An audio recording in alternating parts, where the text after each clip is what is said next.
Quý vị và các bạn thân mến, đến du lịch và khám phá đảo Ngọc Phú Quốc, hầu như du khách thường quan tâm nhiều nhất đến hai khu vực trung tâm là Dương Đông và An Thới. Để tìm hiểu và khám phá những điều mới lạ, nơi du khách ít quan tâm, chúng tôi đã thuê xe máy và xuất phát từ trung tâm Dương Đông để tìm đến mũi Gành Dầu. Mũi Gành Dầu là một mũi đất nằm nhô ra biển ở phía tây bắc đảo Phú Quốc.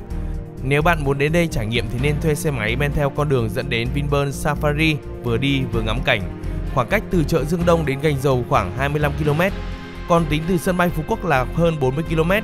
Nếu bạn chọn cung đường đi qua vườn quốc gia Phú Quốc thì sẽ rất vòng vèo và xa hơn gấp đôi, đường lại khó đi hơn. Cung đường mà chúng tôi muốn khám phá đó là đi vòng qua vườn quốc gia Phú Quốc để đến Gành Dầu. Vườn quốc gia Phú Quốc là một trong những vườn quốc gia khu vực Nam Bộ vẫn còn giữ nguyên vẹn khu rừng già nguyên sinh cùng vẻ đẹp hoang sơ của rừng, biển, suối và núi đồi. Chính vì vậy, nơi đây trở thành địa điểm tham quan du lịch vô cùng hấp dẫn với các du khách, đặc biệt là những ai mê chinh phục, yêu thiên nhiên. Xin mời quý vị và các bạn đồng hành cùng Tung Tăng TV khám phá những điều mới lạ tại mũi Gành Dầu nhé!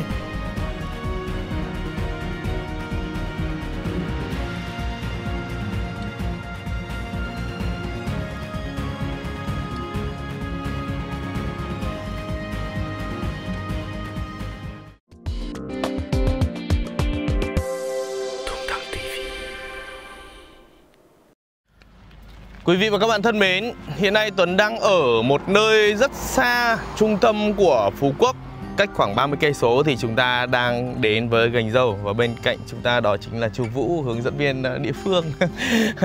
Chú làm nghề ở đây, chú làm nghề thuyền và phục vụ du khách. Chúng ta đến đây thì trải nghiệm theo phong cách địa phương. Đúng rồi. Chú làm đây lâu chưa? Mười mấy năm rồi. Mười mấy năm rồi ha. Đến bây giờ thì chúng ta sẽ đi theo hướng dẫn viên địa phương và có những trải nghiệm nó mới lạ một tí xíu về Gành Dầu, một nơi được gọi là viên ngọc thô của Phú Quốc. Đây, ở đây về đây chúng ta sẽ thấy những cảnh như thế này. Đấy, cảnh các em bé đi tắm biển. Đó.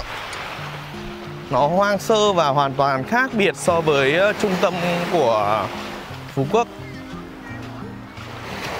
Nó vẫn còn một cái điều gì đó nó rất là làng chài và rất là miền Tây, nhưng mà miền Tây ở biển. Và giá thành mà khi đi lên thuyền này một người là bao nhiêu tiền chú? 250.000 đúng không? 250.000 một người. Dạ. Là mình đi chọn gói hết, không phát sinh gì thêm. Rồi, không phát sinh gì thêm. Đi quả du thuyền như thế này. Du thuyền. Đó.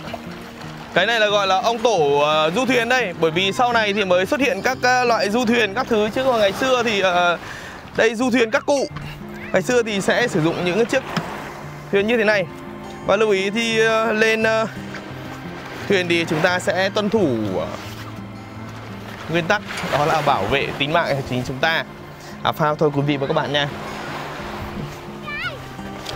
Rồi.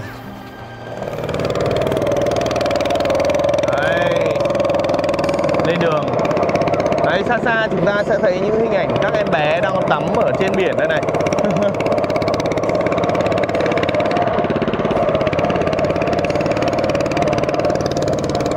Một cảm giác hoang sơ.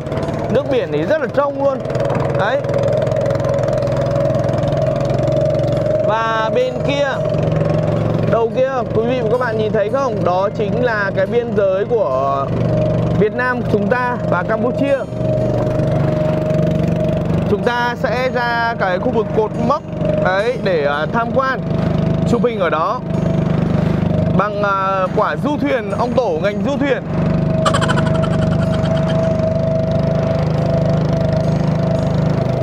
Quý vị và các bạn thân mến, có lẽ đây là một cái cảm giác mà thực sự rất là thoải mái. Bởi vì sao?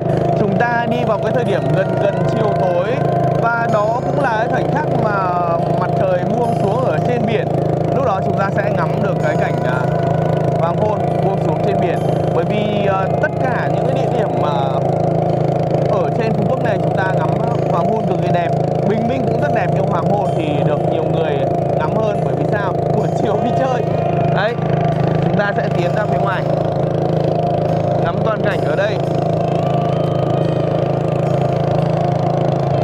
Đây, chúng ta nhìn vào phía bên trong này sẽ thấy những cái bãi đá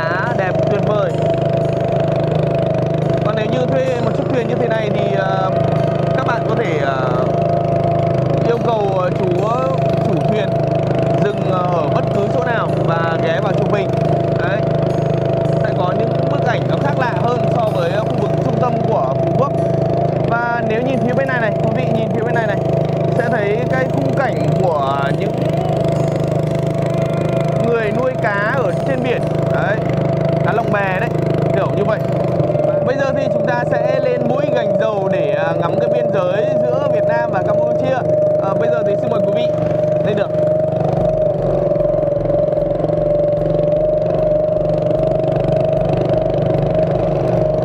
Đây, phía trước mắt của chúng ta đó là những cái bãi đá đang còn cực kỳ hoang sơ luôn, nhìn rất là đẹp.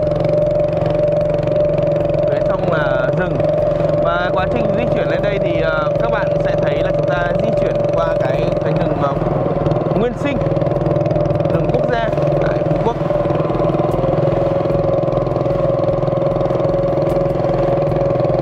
Đây, thuyền sẽ vào đây. Đây là cái mũi Gành Dầu, là mình ngắm biên giới Campuchia Việt Nam. Giữa biển có cái đảo nhỏ ranh giới hòn khô, hòn đá đen đen, em thấy không? Hòn khô á, cái đó là ranh giới. Hòn gì chú? Hòn khô. Hòn khô à? Hòn khô là một cái bằng hòn khô.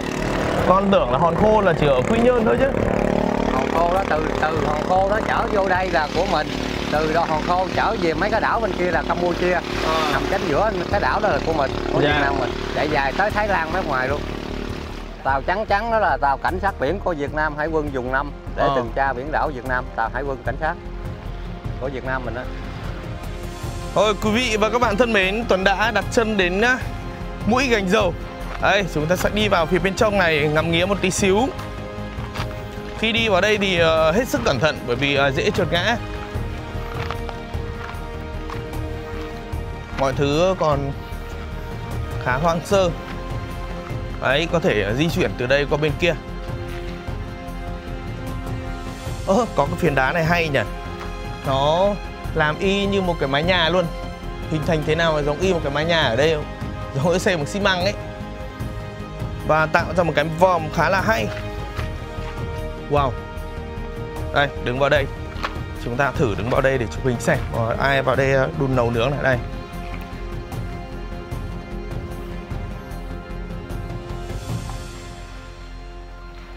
Đấy.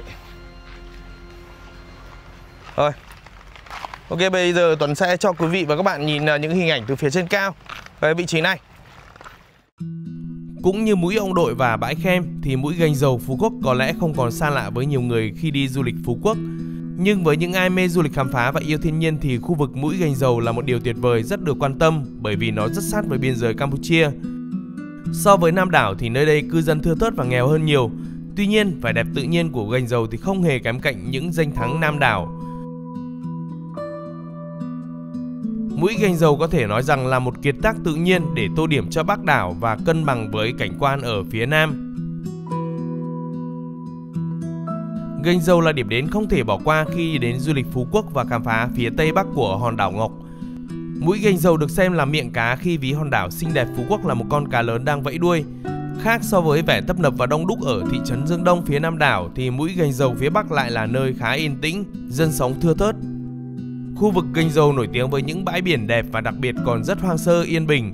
Mũi Gành Dầu được mệnh danh là nơi giao hòa giữa biển và rừng với những cây cổ thụ xanh rì, cao vút lan ra đến tận mép nước. Gành Dầu giáp ranh và rất gần với biên giới Campuchia nên đứng ở đây phóng tầm mắt ra xa thì bạn có thể thấy được đảo của Campuchia. Mặc dù không nhộn nhịp tấp nập, cư dân không đông đúc nhưng sự gần gũi, giản dị và những nụ cười thân thiện của những người dân bản địa cũng chính là một điều thu hút du khách tới đây trải nghiệm.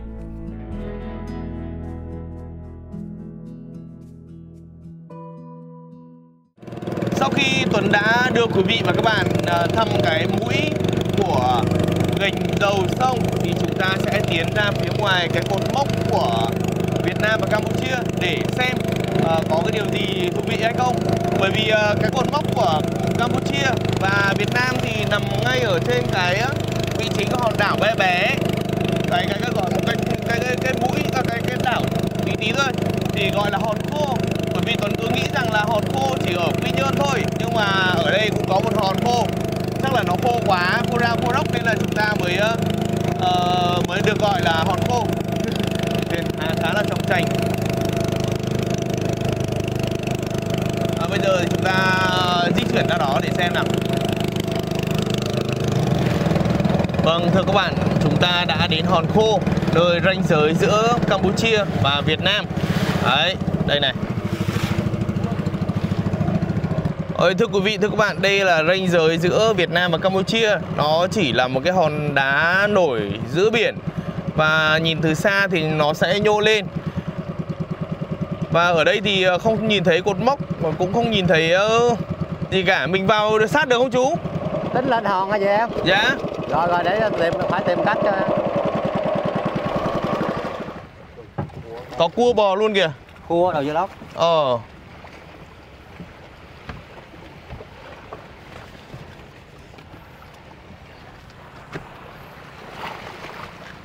Wow. Chở ít có chở ai ra đây lắm.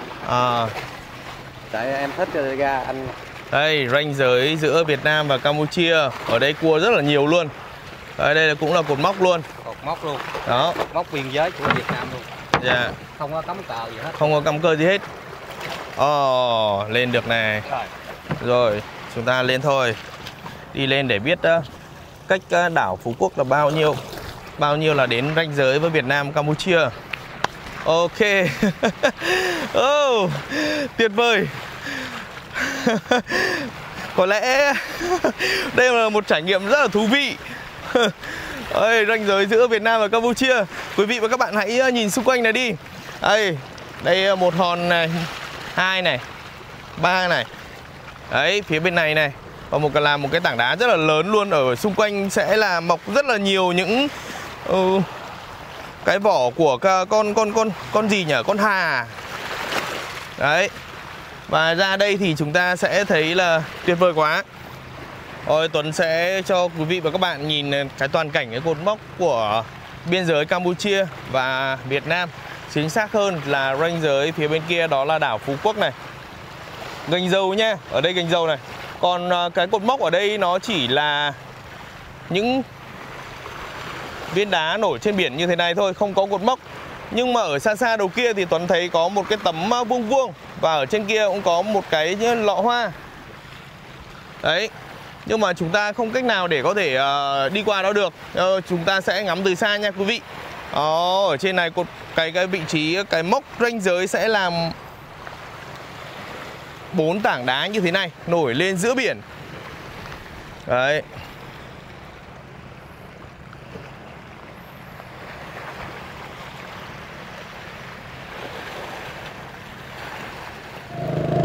Quý vị và các bạn thân mến, sau khi chúng ta tham quan điểm mốc của biên giới Campuchia và Việt Nam xong thì chúng ta sẽ tiến về Hòn Bần hoặc Hòn Bàng. Bởi vì cái tiếng của người địa phương thì Tuấn nghe không rõ lắm, nên nếu có gì sai sót thì kính mong quý vị hết sức thông cảm. Thì ở trên bản đồ thì nó là Hòn Bần, bờ Ớ Nờ Ân, huyện Bần. Còn ở đây là ông chú Vũ nói là Hòn Bàng, là cây bàng á. Ở đây cây cối mọc rất là nhiều. Và nó có hẳn một cây cầu cảng đâu này, để cho chúng ta có thể ghé thăm chơi.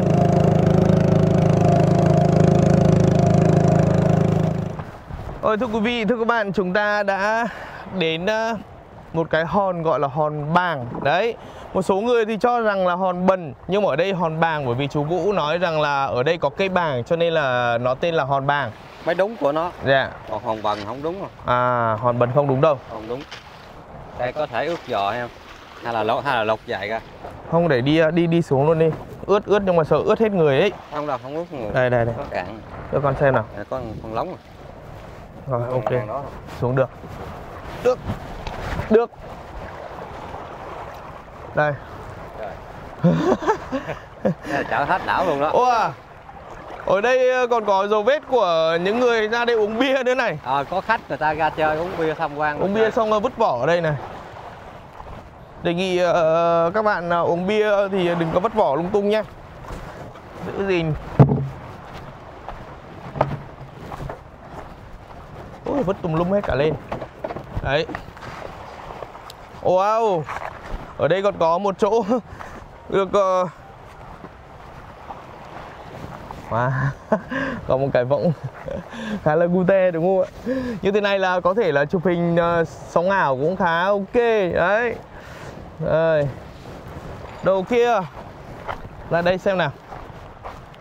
Hòn Bàng. Đây là sẽ là có một cái thanh tre nữa. Vắt ngang qua đây. Đây. Đó. Tuấn ngồi như thế này thì không đúng đâu. Nhưng mà các bạn mẫu thì sẽ ngồi được. Ra đây ví dụ như ra đây tắm tiên này. Rồi có thể là sống cuộc sống hoang dã và thử thách trên đảo hoang chẳng hạn. Đại loại thế. Ôi, xem nào. Thử thách trên đảo hoang đâu không thấy có dép này. Có dép nữ nữa. Còn đến khi thủy triều lên thì nước còn tấp vào đây khá là nhiều rác. Tuấn cũng hy vọng ở chỗ này nó sẽ trở thành một điểm đến để cho quý vị và các bạn có thể đi tham quan. Hòn này đúng kiểu hoang sơ luôn. Có lúc nào mà ai bán cho mình cái chỗ này, cái bán giá rẻ tầm mấy chục triệu thôi. Sau đó mình làm chúa đảo đây nhỉ. Nói cứ như là thật đấy. Làm một cái chỗ địa điểm tham quan ở đây. Và ra đây thì mọi người có thể thử thách được cái thử thách gọi sinh tồn. Đấy. Người nước ngoài sẽ rất là thích những cái cảnh như thế này đó. Kiểu thử thách sinh tồn. Ngày sáng dậy câu cá, sau đó là vào đây nướng. Đây. Rồi, ok, chúng ta lại đầu này một tí xíu nào. Ở đây có cây bàng nhá, đúng như vậy. Nó có cây bàng đây.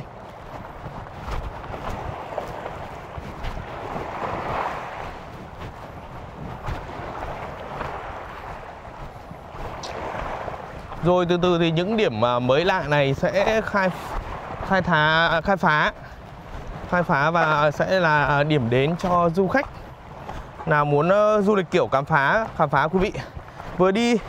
Vừa đi vừa nói nên là nó sẽ hơi lắp một tí, quý vị hết sức thông cảm nha. Tuấn sẽ cố gắng để cho quý vị nhìn thấy những nơi tuyệt vời như thế này. Và cái vị trí của hòn Bàng này nó là nằm sát với biên giới của Campuchia và Việt Nam. Nơi đây đã từng có rất là nhiều những cuộc ăn chơi ở đây. Đấy. Ăn chơi bia bọt, bia vina là bia của Phú Quốc này. Ôi, còn có đá nữa này. Thì có nghĩa có đội nào mới đây mới ăn chơi xong vứt đá đây. Đá chưa tan hết này. Ra nướng thịt bằng lá bằng giấy bạc. Sau đó vứt rác ngoài này đi vào. Đấy. Ở đây có một cái miếu thờ. Tuấn không biết là. Nhưng mà ở đây thì san hô nhiều này. Với những tảng đá hình thù khá là lạ.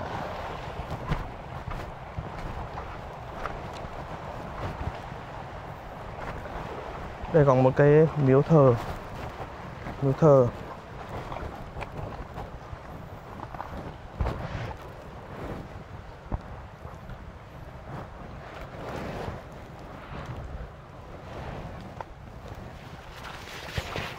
Quý vị và các bạn thân mến, ở đây gọi là hòn Bàng bởi vì có rất là nhiều cây bàng. Không hiểu tại sao là cây bàng lại ra đây.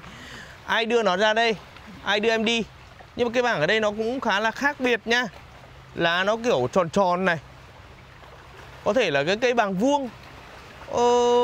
Lá nó tròn tròn mà cái cành của nó thì nó lại khác biệt. Nó đây quý vị xem này. Nó lại mọc ngay ở phía dưới của gốc cây luôn. Cái kiểu là đi xuống dưới gốc luôn rồi sau đó lên trên này này. Khá là lạ. Ai quen chứ Tuấn thấy khá là lạ. Không biết đây có phải là cây bằng vuông hay gặp ở trên đảo không. Nhưng mà cái lá bàng nó khác hẳn. Đấy, một cái nơi rất là tuyệt vời, dễ thương.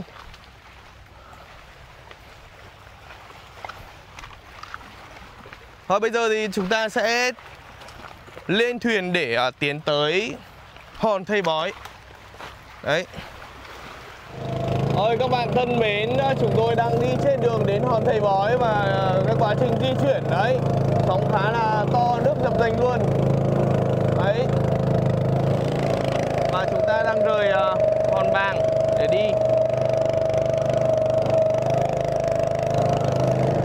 Tuấn đang ngồi ở trên thuyền và dập dềnh theo biển. Nếu như mà ai mà say sóng thì có lẽ rất là khó để có thể đi khám phá những địa điểm đó rất là mới và rất là thú vị. Chúng ta đã đi từ Gành Dầu, sau đó là đến đi qua cái gọi là điểm mốc của Campuchia và Việt Nam, sau đó đến Hòn Bàng và sẽ tiến tới chỗ Hòn Thầy Bói. Ôi quý vị và các bạn thân mến, sau một hồi lênh đênh từ Hòn Bàng qua thì chúng ta đã đến Hòn Thầy Bói.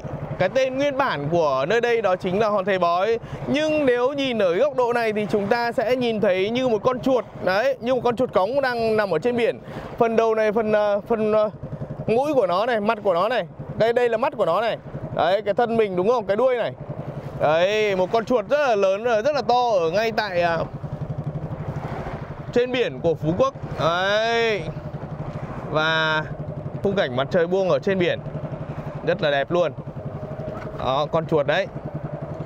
Một con chuột siêu to khổng lồ ở ngay trên biển luôn.